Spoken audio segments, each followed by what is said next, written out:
Assalamualaikum warahmatullahi wabarakatuh. Bertemu kembali di mata kuliah Organisasi dan Arsitektur Komputer. Dan pada kesempatan kali ini saya akan membahas mengenai konsep virtual memory. Mari rekan-rekan mahasiswa kita sama-sama simak video berikut ini.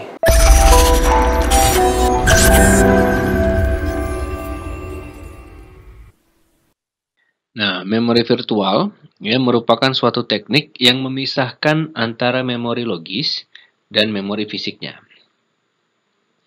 Teknik ini mengizinkan program untuk dieksekusi tanpa seluruh bagian program perlu ikut masuk ke dalam memori.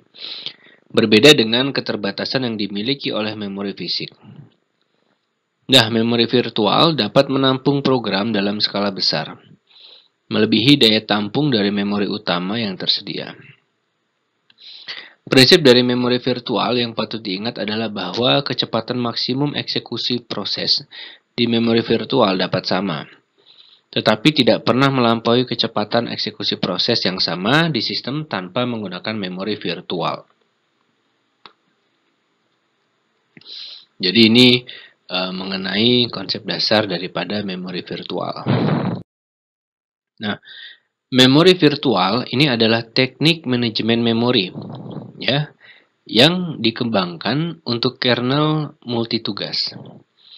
Teknik ini divirtualisasikan dalam berbagai bentuk arsitektur komputer dari komputer penyimpanan data, seperti memori akses acak dan cakram penyimpanan, yang memungkinkan sebuah program harus dirancang seolah-olah hanya ada satu jenis memori virtual ya, yang bertindak secara langsung beralamat memori baca atau tulis atau RAM.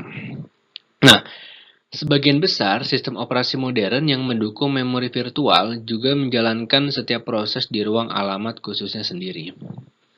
Nah, setiap program dengan demikian tampaknya memiliki akses tunggal ke memori virtual. Namun, beberapa sistem operasi yang lebih tua seperti OS atau VS1 dan OS atau VS2, SVS, dan bahkan yang modern yang seperti IBM, ya, adalah sistem IBMI yang adalah sistem operasi ruang alamat tunggal yang menjalankan semua proses dalam ruang alamat tunggal yang terdiri dari memori virtual. Memori virtual membuat pemrograman aplikasi lebih mudah oleh fragmentasi persembunyian dari memori fisik, dengan mendelegasikan ke kernel beban dari mengelola hierarki memori, ya, dalam kurung sehingga menghilangkan keharusan untuk program dapat mengatasi hamparan secara eksplisit. Dan bila setiap proses berjalan dalam ruang alamat khususnya sendiri, dengan menghindarkan kebutuhan untuk merelokasi kode program atau untuk mengakses memori dengan pengalamatan relatif.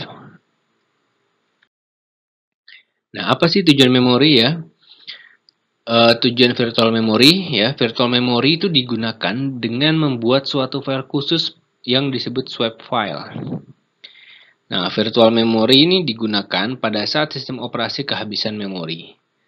Ya, di mana sistem operasi akan memindahkan data yang paling terakhir diakses ke dalam swap file di hard disk. Hal ini yang membebaskan beberapa ruang kosong ya pada memori untuk aplikasi yang akan digunakan selanjutnya. Nah, sistem operasi akan melakukan hal ini secara terus-menerus ketika data baru diisi pada RAM. Nah, pada saat data yang tersimpan di swap file diperlukan, data tersebut ditukar atau swap dengan data yang paling terakhir dipakai di dalam memori atau RAM. Hal ini mengakibatkan swap file bersifat seperti RAM ya, walaupun program tidak dapat secara langsung dijalankan dari swap file. Nah, satu hal yang perlu dicatat bahwa karena sistem operasi tidak dapat secara langsung menjalankan program dari swap file, beberapa program mungkin tidak akan berjalan walau dengan swap file yang besar jika kita hanya memiliki RAM yang kecil. Fungsi dari virtual memory yaitu menangani kelebihan beban RAM, berperan sebagai RAM cadangan tapi tidak menggantikan fungsi RAM ya. Lalu yang ketiga, menyimpan data dari RAM tapi tidak meneruskannya ke prosesor. Yang keempat, data yang disimpan pada virtual memory atau paging file bersifat sementara.